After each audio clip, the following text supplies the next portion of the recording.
All right, welcome back to Thought Leader Magazine. My name is Chris Carr. I'm the host of today's show, and today is actually very special for me.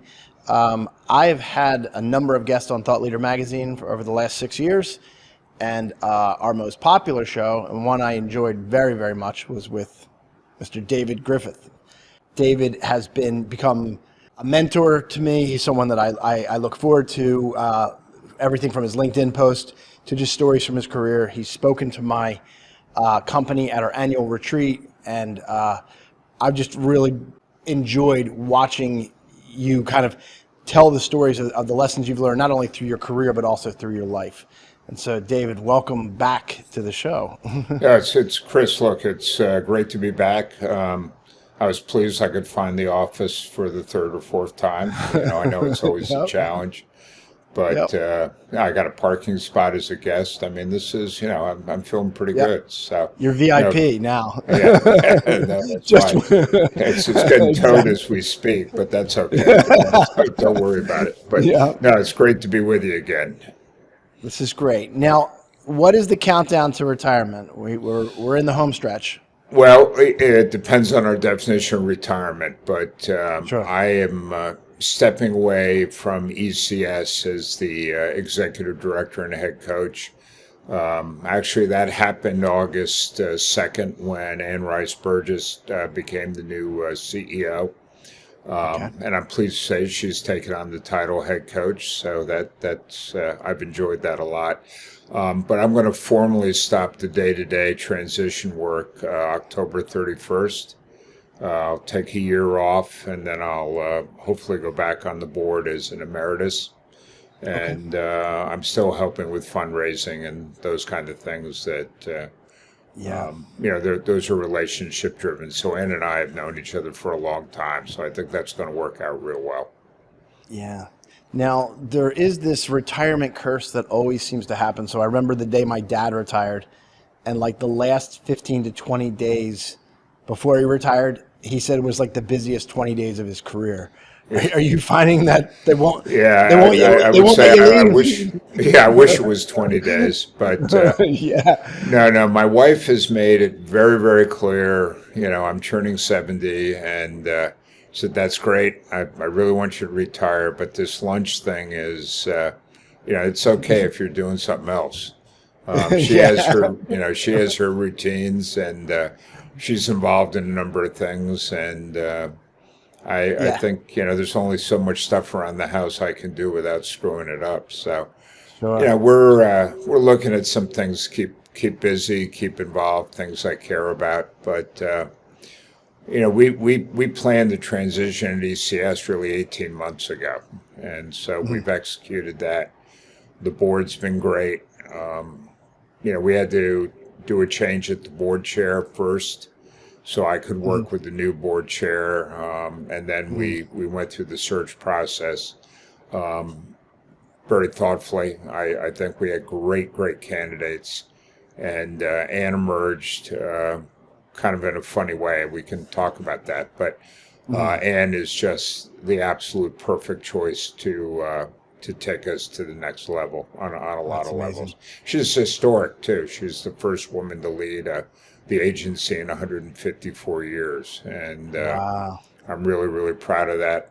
My daughter's prouder, but yeah. So, Dad, you finally got it, but so we're working our way through. That's great. That's great.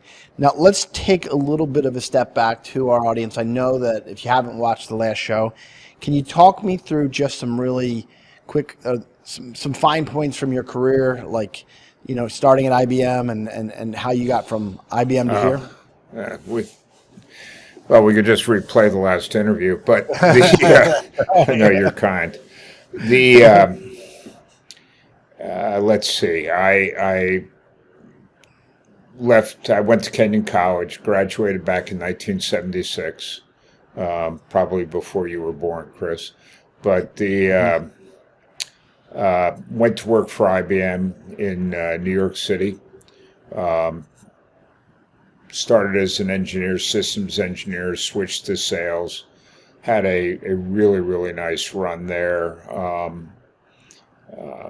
lot of different jobs, a lot of different moves, all that kind of good stuff that you would expect. Had some real good success at sales, and then wound up on the marketing side, and did pretty well. Wound up as a senior exec, and then IBM went through some transitions in the late '80s, and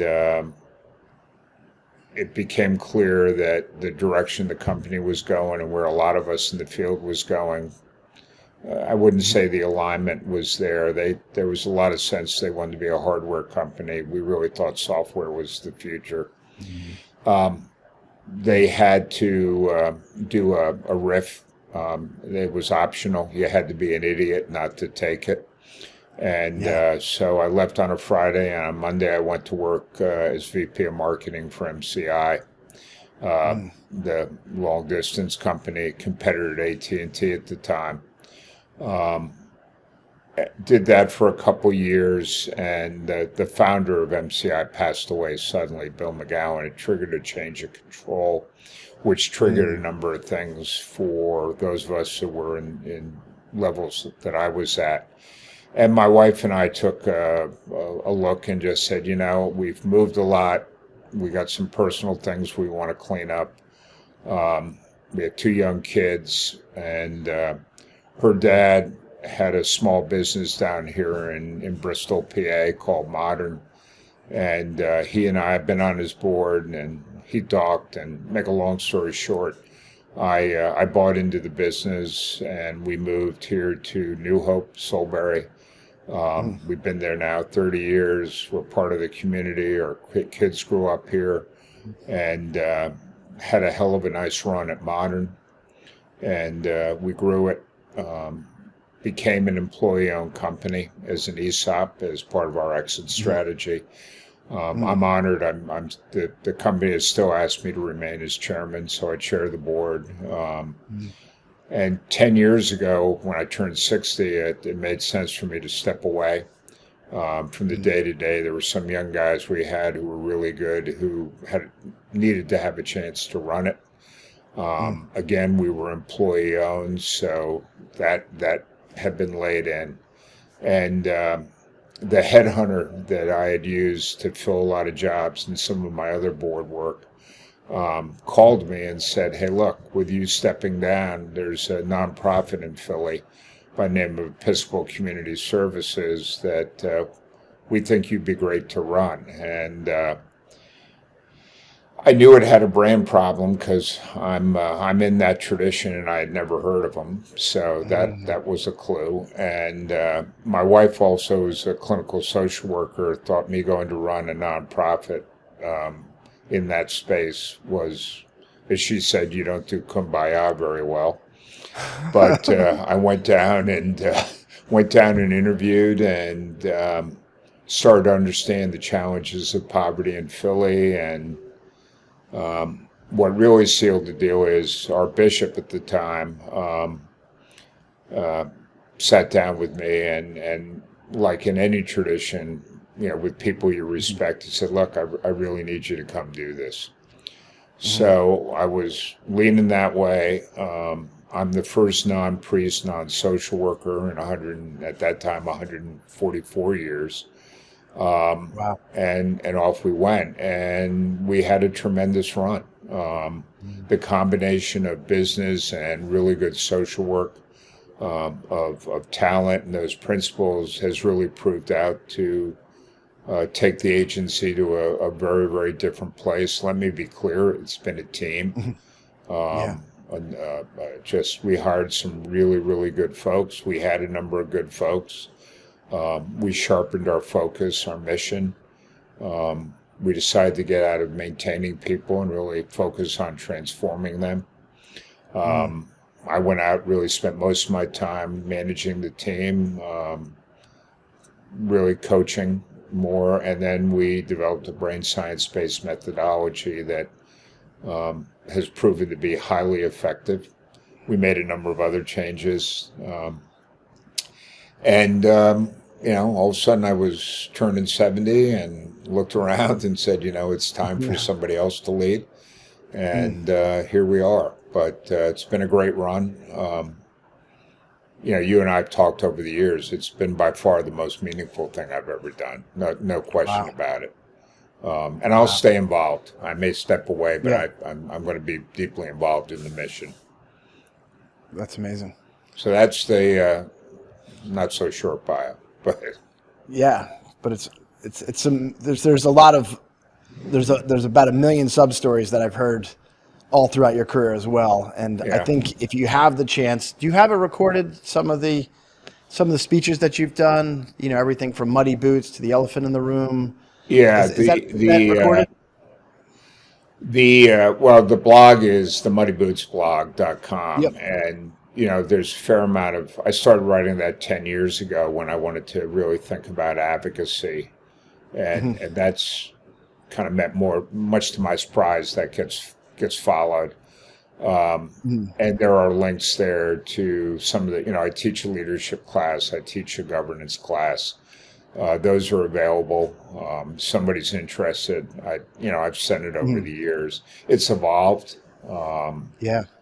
And the beauty is, every day you learn something new. You get a chance to work with people. You see something that was smarter than you were, which is not a high bar. And it just really, it's evolved. And I'm working now with a number of boards that are family businesses. I'm involved with Drexel and the Academy of Natural Sciences, but I'm going to do some consulting at. I had a bunch of people reach out, and I really didn't want to work full time, so I decided to work 80 hours part time, and but it's doing some consulting for family businesses, leadership, mentoring. And just kind of keeping my finger in the mix. I love working with young people and seeing them thrive, and maybe if I can help them.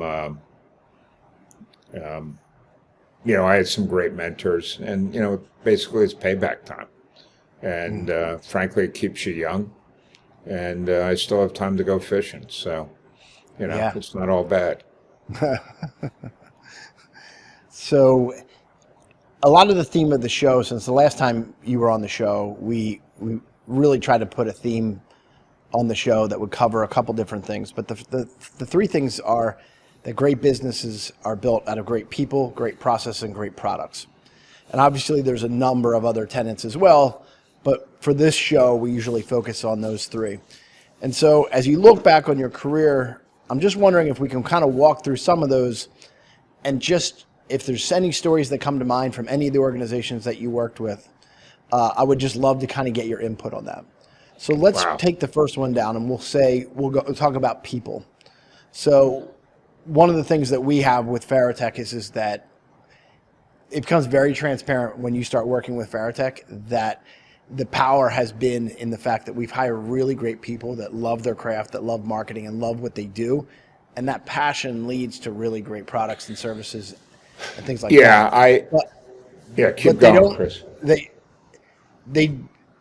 They're like a plant, though. Like, they need to be nurtured, they need to be watered, they need to be fed in a way, or I've seen good people go bad, not like turn into a bad person, but I'm saying they go from just an A player to someone that's probably not a fit for our team anymore.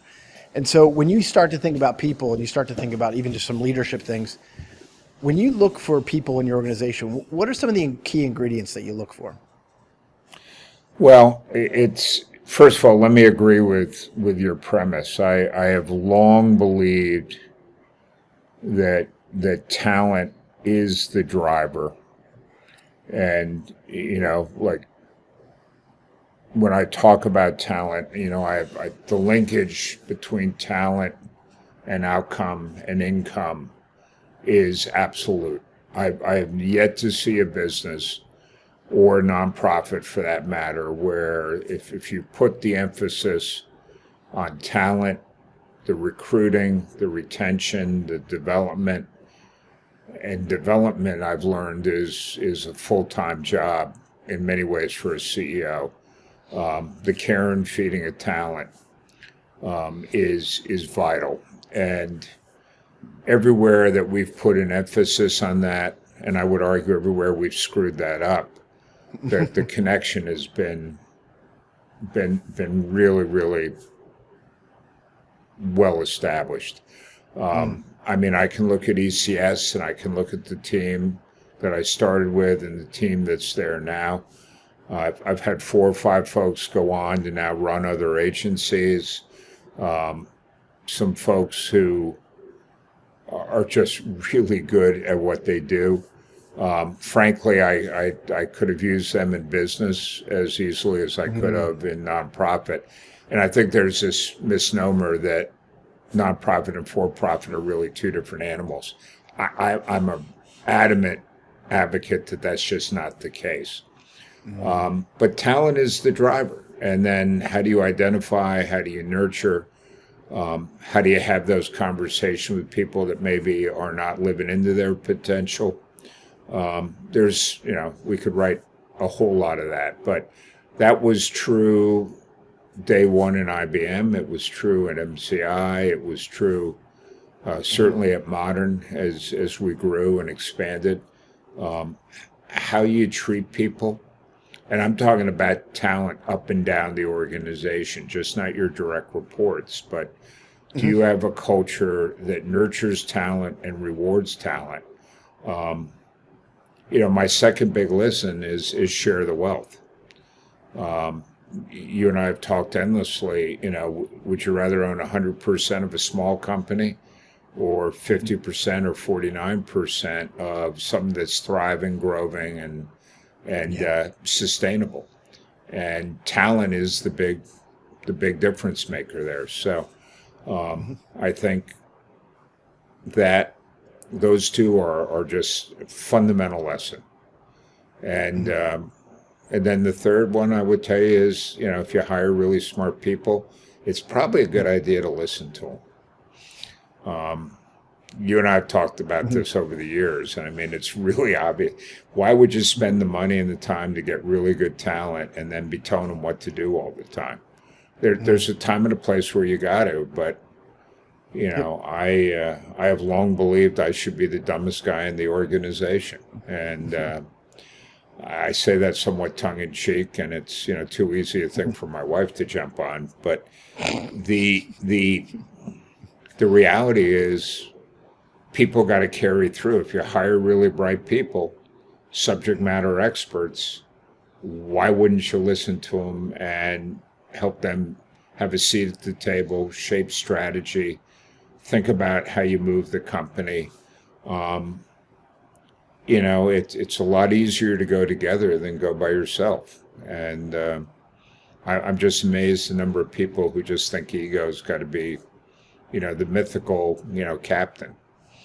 Yeah. Well, tell me about that, because that's one of the things, the ingredients that we think about are one of the key drivers for the people that work here is just that you have to be very hardworking, but humility has to be built into the DNA of who you are. Like when we interview some really smart people that walk through the door, but transparently, I am always sort of looking for that person who, I don't know how to describe it, that's basically the name on the back is going to be more important than the name on the front. And so everyone else is sort of bleeding for the team.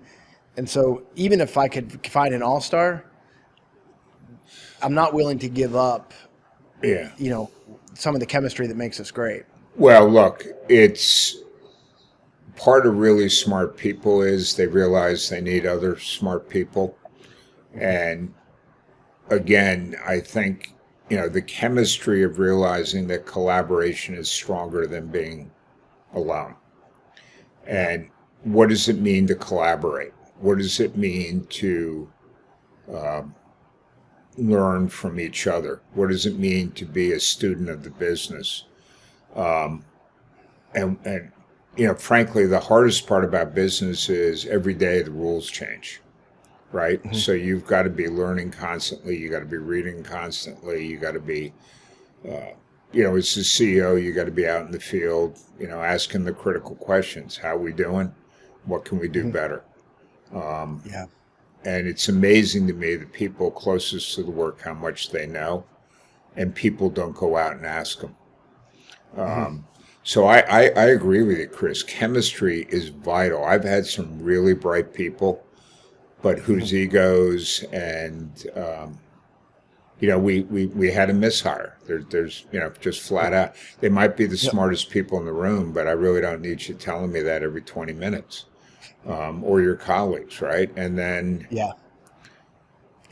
let's say any job, for-profit, non-profit, I would argue family, is about the whole organization moving. And frankly, some of the toughest calls I've had to be is said, look, you're really good at what you do, but you're killing us. Yeah. And, there's some, you got to change. And if you don't think you can change, we'll help you move on. But, we've all had that one or two person that, the pain is pretty high level. I mean, I guess it's just the best way to describe it. But no, I absolutely agree with you. Smart chemistry.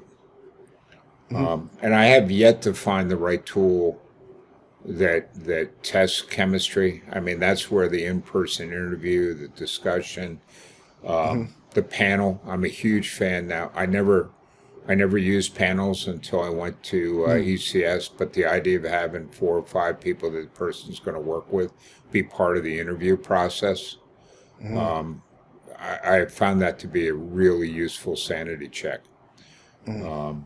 If nothing else, when people agree, they bought into that person's success. So, it's a two-way street. So, and then what did you see? I think we're finally past the time where we can stop looking back and start talking about COVID. But I'm anxious to find, what did you learn about people in the COVID process? In COVID? Yeah. That's a great question, Chris. A couple of things. One, technology can be an incredibly helpful tool. I mean, Zoom or Teams, or I don't even know what we're running here today, but it's a real productivity saver. It also allows a level of work-life balance both ways. It can either really harm it because you're available a lot more. I mean, there's got to be well-defined boundaries, but we had people with relatives who were sick they had to go care for, but they could still perform, still do their work. They just did it in a different way at a different time. That said, the ability to sit down as a group without the distraction of being on the tube. I mean, I'm convinced half of Zoom people are doing their email when we're talking. I mean, I just, So, are you really focused? Are you really there? I don't know that we've perfected that methodology yet. I know a lot of companies insist that you turn your camera on. Yeah, we do. And we're the same way. And so, I mean, this idea of engagement, electronically, I think we still got to figure that. I just don't think there's a huge substitute, particularly with customer interaction. I think you got to earn the right to be effective on a Zoom call. So, the in-person, the discussion, the nuances, I think we're into a land of a mixed purpose, right? I can meet with people in Europe that, in a way that is just, better than the phone. I mean, being able to see somebody, talk to something, share a document, I wouldn't take it, but I still think you still, at some point, you got to get in the plane and go and see somebody and go from there. You talk about a disruptive force. business travel, I don't know where it is now on the matrix, but Yeah. I'll bet you it's still way off. Yep. Look at office buildings, Center City, Philly. We were talking about that when I came in Mhm. today with you. Mhm. There's a lot of people invested a lot of money in office buildings, and they're not getting used. A lot of Yep. the businesses that did the lunch crowd or the shopping crowd, they've been hammered. Mhm. And I don't think we're Yep. going back, Yeah. and so it's, I know I lost 3 or 4 of my favorite restaurants, Mhm. around town. It's interesting. UCS got together. There's one called Frida's right around the corner. You've had lunch with us there. Mhm. We all got together and sent a donation because we didn't want them to fold. Yeah. We didn't know what the hell we were going to do for lunch if they fell. So, it was, but the Yeah. whole community reached out, Yeah. which was kind of a testimony to how they took care of customers. Mhm. So, yeah, Yeah. Now, long-winded answer, but those are the things mhm. I think. But with the residue of COVID, and the reality is that it seems like remote work is here to stay in some, for a large Yeah. majority of businesses. What do you think the long-term effects of that are? I think we're going to have to adapt. Believe it or not, I started work and there was no email, Yeah. right? I used to do presentations on flip charts. Mhm. And and there was a real problem with that because if you'd worked on a flip chart and you got the order halfway through, God damn it, I'm gonna show you the last chart. I'm what's the Yeah. first rule of sales when the customer Yeah. says yes, you stop. Yep. But I think we're going to have to adapt. I think we've always adapt. Your Mhm. company's doing a lot of work in AI. Mhm. I'm fascinated where that's going to bring us and what the consequences Mhm. of that are. Yeah. And there'll be something after that that'll, virtual reality. I still don't Mhm. fully understand it, but Yep. there's for I went to one of the hospitals I'm involved in, and they're doing Mhm. surgery training in a virtual reality mode in a way that Yeah. the hand-eye coordination they're able to replicate, but Mhm. do 30 transplants, in real time, but Yep. without fatal consequence. I mean, who would have thought? It's And crazy. yeah, it I have is a crazy. technology. I meant to share this with you, but I have a technology, and I'll share it to you afterwards. This is that I have a video, and I just uploaded my video, and it basically turned the video that I was saying into 8 different languages all at once. And it did the AI to move my eyes and my mouth and my gestures, because if you're speaking in Spanish, there's just a nuance to the way your face and your gestures Yeah. work in Spanish versus Hindu versus German versus Chinese, or Mandarin rather. And the AI sort of just does that for you. Now that's going to be built into YouTube. That's going to build into podcasts. Yeah. It's going to make the world very small, very quick. Well, and also thinking about the educational impact with subject matter impacts and the flow of information. And then we're going to Yep. get back to an old theme. We're going to still have a Mhm. world of haves and have-nots.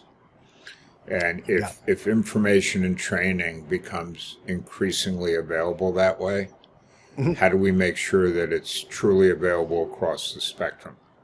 Yeah. You know, and Yep. then I worry about the other side, and that is, the growth of hate speech, the Mhm. dark web, um, Sure. this whole issue with children and some of the technologies. I don't fully understand them, but I, Yeah.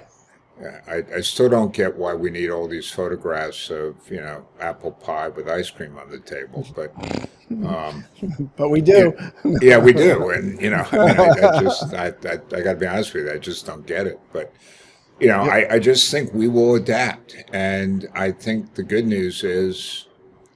Ultimately, if we have smart guardrails, we'll do it for the better. I just think we got to be very focused on the inclusion side of the technology, the Mhm. consequences of the technology.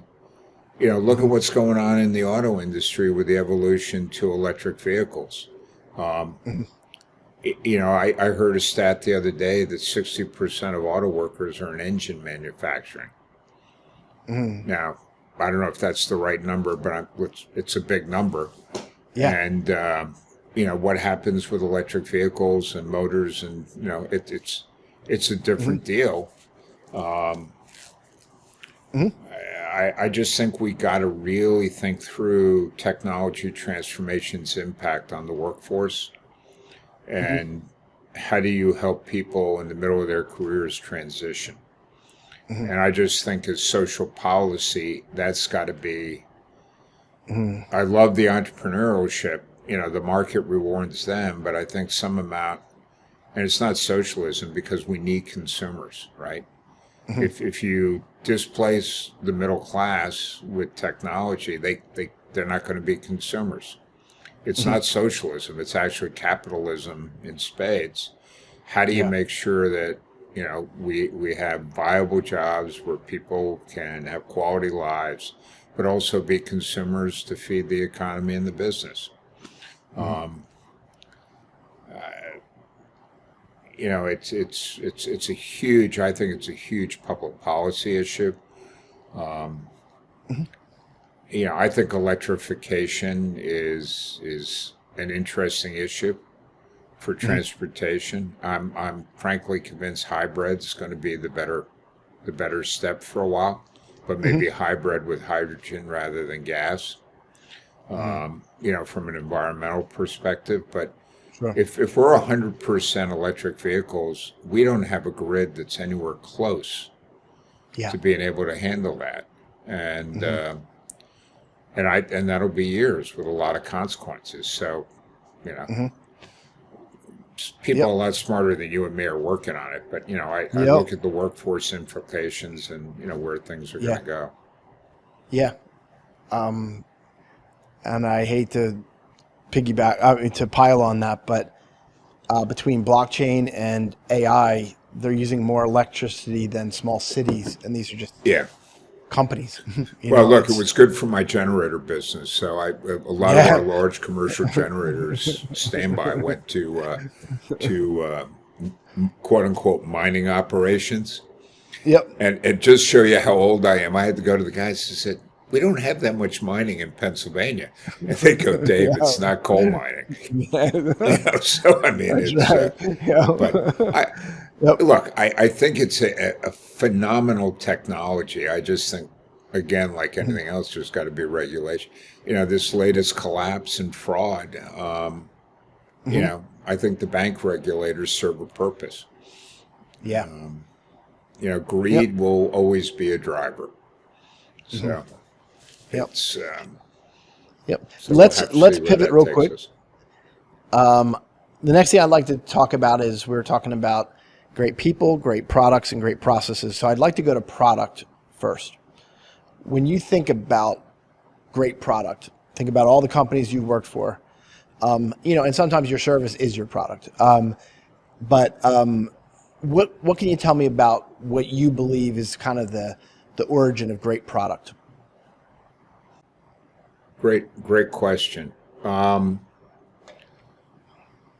So I would answer in a couple ways, Chris. No surprise there, I guess. One, does it take an existing need and do it better, bigger, faster, cheaper, safer? That has an attribute of I think, a great, and that's,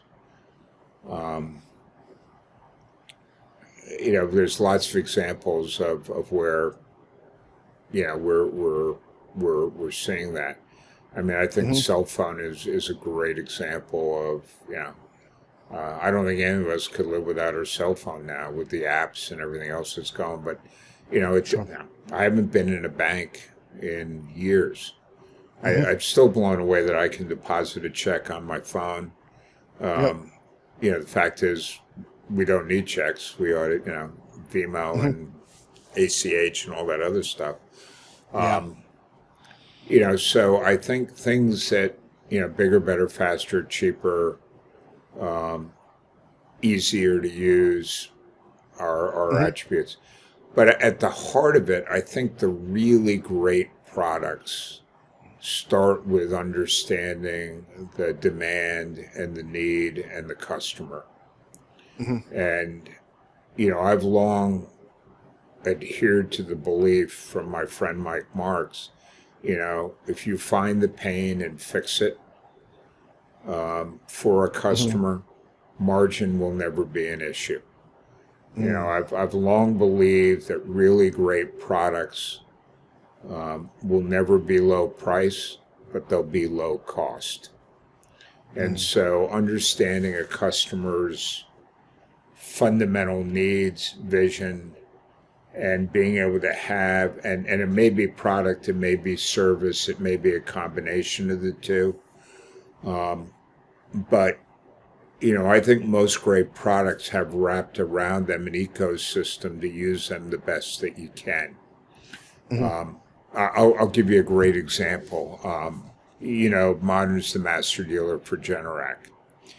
And when a storm would hit, the number of generators that would not start was always a higher percentage than it should be.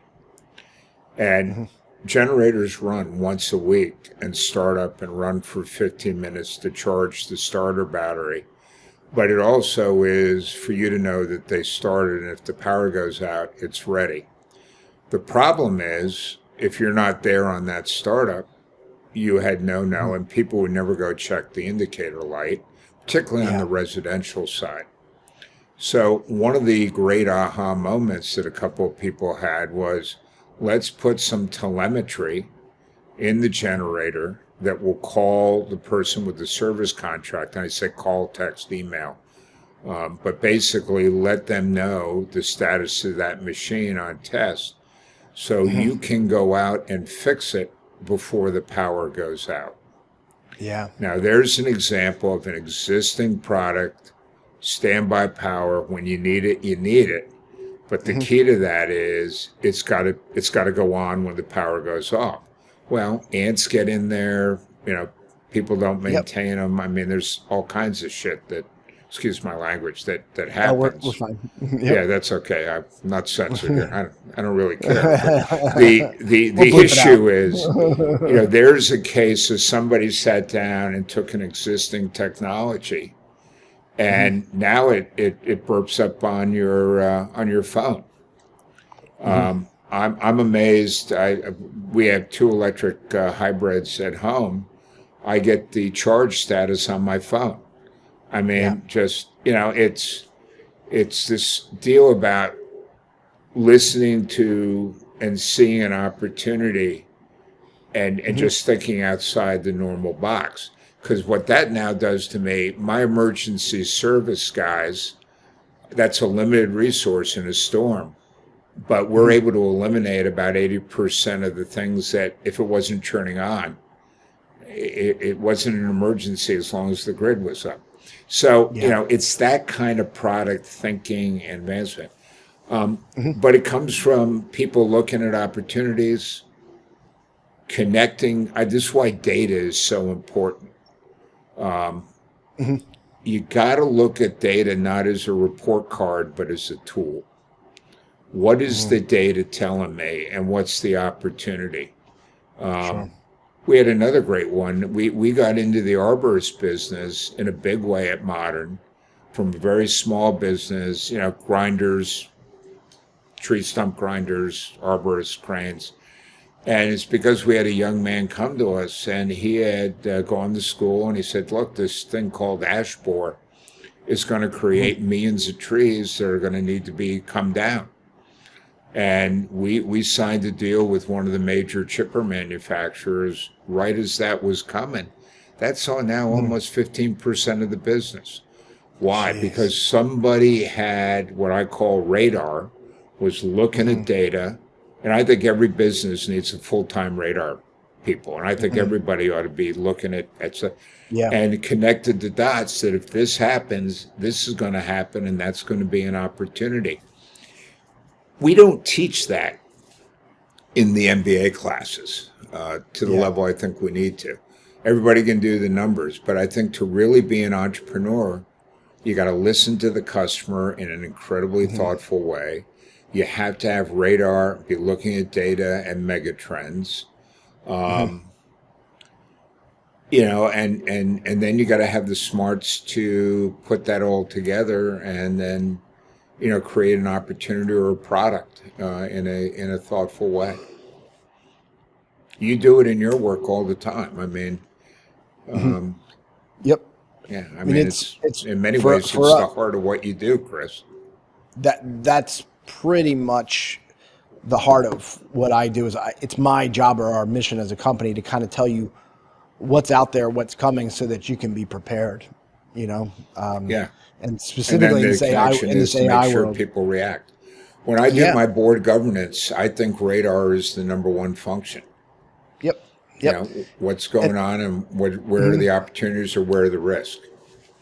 I'll say this comment about radar, and this is the comment I say about AI, is that when something new happens, there's a new buzz or whatever it is, 9 times out of 10, we dramatically I'll just say AI right now, but I'll say we dramatically overestimate what AI is capable of right now, but we dramatically underestimate where it's going to be in 3 years. Yeah. And so you get this massive hype cycle, and then people get their hands on it. They're like, well, I actually thought it could do more. And then smart people are saying, if you're reading the tea leaves, where this will be at in 3 years is going to be revolutionary to the extreme. And I find that with almost all technology, or just like you said, with, having that radar of kind of knowing where it's at, where it's going, the rate, Yeah. you know what I mean, that it'll be here. And then the ability to connect the dots between an existing problem and the technology and be creative. My son and I have talked. He runs an online parts business for the company, and he says, "Dad, what drives me crazy is somebody will call and they'll want to order a part, but many of these parts have prerequisites or other things that go with them that if you're going to be in there and replace, they need to go." He says, so a lot of my time is spent pulling up the manuals, going through them, and making through. And, we were talking the other night at dinner. He said, Dad, why isn't there an AI app that I can say, a Heister, S50, XYZ, what are the necessary parts? And you can Google that now, and you'll get stuff. But what if it just AI, boom, and gave you, here are the 8 essential parts that you ought to consider? I could build you that tomorrow, like literally. Oh yeah, no. I mean, and so we're not there yet, but this notion of speed, productivity, and it's not that his job goes away, but his ability to handle more customers quicker and more accurately will absolutely will go. You still need the human touch to qualify and navigate, but I think it's going to be unbelievable where we are. I cannot imagine in the medical diagnostic field. Here are the 12 symptoms I'm experiencing. Here are the blood tests. What are the likely?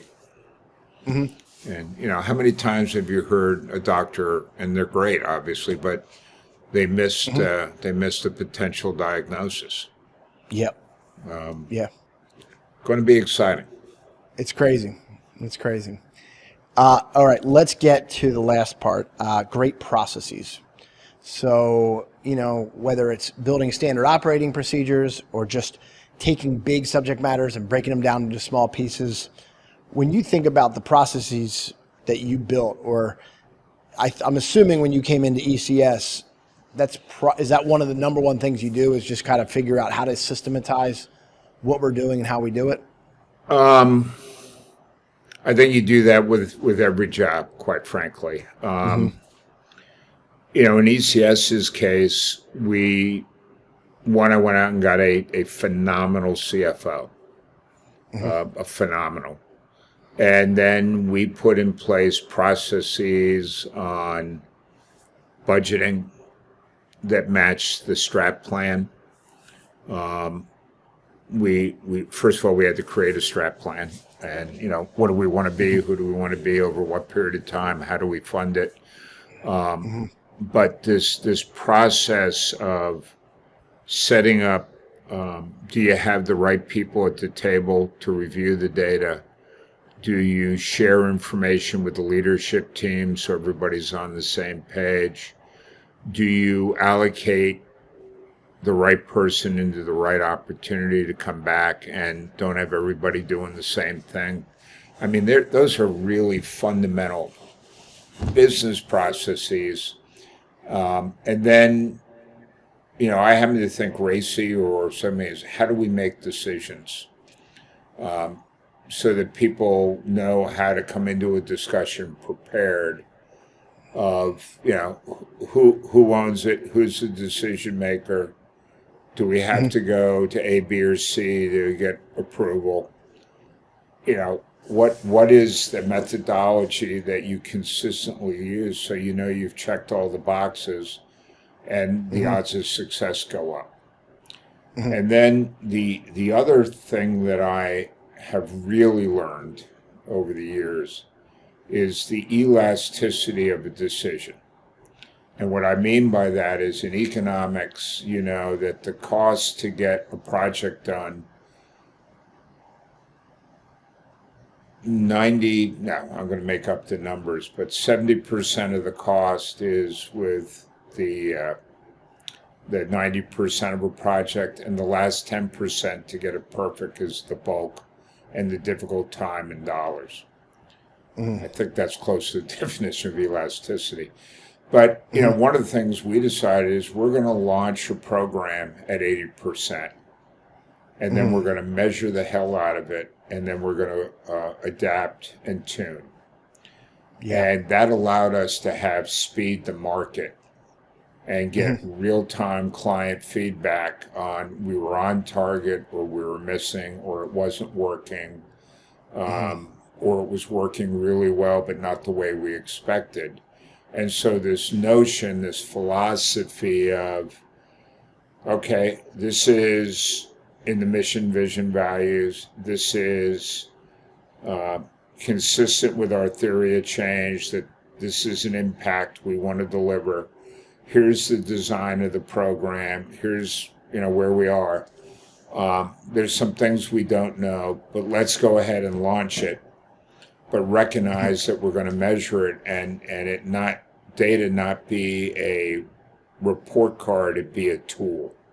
And so it was okay for a program manager to come back and say, I'm not getting it done because of this and this.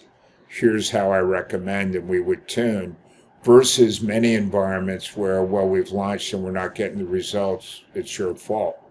So this idea of a learning culture, of a data-driven learning culture that's allowed to be creative, that frankly has room for failure, that allows you to then launch and go through. And then setting expectations that it's okay, right? The worst thing you can do is try and sweep something under the rug that's not working or point to somebody else. The answer is come and say, hey guys, I'm not getting what I expected here. Here's the data, and then you sit down as a group and you go through it and you troubleshoot together. That to me is the ultimate process of launch, measure, unless it's something that, potentially could do huge damage or it's fatal. I mean, that's a different animal, but probably 90% of the projects or the teams or the tuning you do would fall into that category. And you don't get paralyzed by inaction. The Quakers have a great expression, say, I won't stand in the way of the meeting. In other words, I may not fully agree with you, but there's enough people here to seem to think it's going to work. I'm willing to go along for the ride. And, I had a lot of trouble with that in my younger days, until a very good Quaker friend of mine turned to me and said, Dave, some movement is generally better than no movement. And you're going to learn by moving. And I just thought that was one of the smartest things I had ever heard. And I've really tried to embed that into my deal is generally movement assuming it's directionally Yep. correct, is going to be better than trying to get it perfect. So that's how I would answer the process, those two concepts, Chris. Yeah. And I know you Now, believe in both of them. yeah, I think that one of the things that we strive to do just as a company is just try to make data-driven decisions. And one of the things that I'm always finding just in businesses is when really mature businesses over rely on hunches and rely less on data. And I've seen sometimes their hunch is right. And so I'm not going to Yeah. say you don't want to have intuition, but I also think that a lot of times, no matter how much data I present to somebody, like if their mind's already made up, their mind's Yeah. made up. And it's one of those things as a marketer, sometimes I'm just like, Yeah. look, I'm just here to report the news. This is the data that we have back, Yeah. you know? Yeah. But it's interesting, Chris. In my career, I would find I would be disagreeing with people, and we were both looking at the same data, but we came to different Yeah. conclusions. Yep. And I had a coach teach me, Dave, the best question you could ask is, "Hey, Chris, what are you seeing in the data? This is what I see. Let's look at the data and explain to me why you see it the way you see it." And out of that discussion would come an awful lot of either learning, Yeah. collaboration, or correction. Yep. But it wasn't personal then. We were talking about, what did you see in the data that I don't? What do I see in the data that you don't? Yeah. And a lot of times we would go out and maybe get another sample, or we go tweak, or we tend. But that question of, help me understand what you see that I don't, has been incredibly powerful over a lifetime. Yeah. It's it's like my wife used to do with the kids.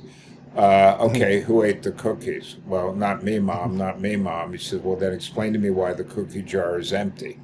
Yeah. And so Yeah, it was exactly. like, it's Yeah. either you, pretty sure it's not Dad, and what's going on. And I just think data discussed in context is really the powerful tool, because a lot of us just say, look, the data's right, and you go, the data's right.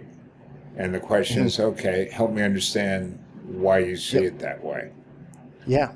Or just And even who yeah. told you about the data, because I tell you, sometimes the bias of the messenger Yeah. really sways the data as well. If I'm like sensing an agenda one way, shape, or form, it's amazing how the data sort of lines up with the agenda that they're trying to push too. So you're kind of like, Well, the no, context. that's absolutely true. And we see it in our Yeah. politics, right? I mean, Yeah.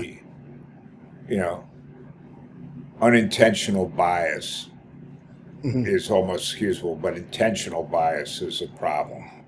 Yeah. And I mean, that's my whole problem with some of these social media platforms. I mean, what people speak as truth, I really question the ability of people to, they should know better. Sure. But Sure. ideology starts with idiot. So Yeah. it's we have to see where it goes. Well, I look, agree. Chris. I mean, Yeah. always a joy to have the discussions with you. Again, I'm Yeah. just It's really wonderful. proud of the work you guys are doing Oh. and the company Yep. you've built. It's you're adding a lot of value to a lot of people. So good luck, and hope that keeps rolling. Yeah. And it's been an absolute pleasure to have you back on the show. Just because you're retired doesn't mean that you wouldn't be an incredible guest again. So we look forward No. to that. Well, as I So say, retirement, I'm going to have to figure out what the definition of that is. But yeah. look, I'm just very, very grateful for the opportunities and the experiences I've had. And, I'm now at a point in my life where what I really want to do is just keep coaching people and, sharing the scar tissue. And if it helps them, that's good. And I just think we all need to give back. And, it's, if we all gave back, the world would be in a different place. I agree. So, It's as I always say, grandchildren over greed. So we'll end on that. Yep. Great. All right, my Well, thank friend. you. Thanks. Take Yep. care. Thank you. Yep. Bye. Bye.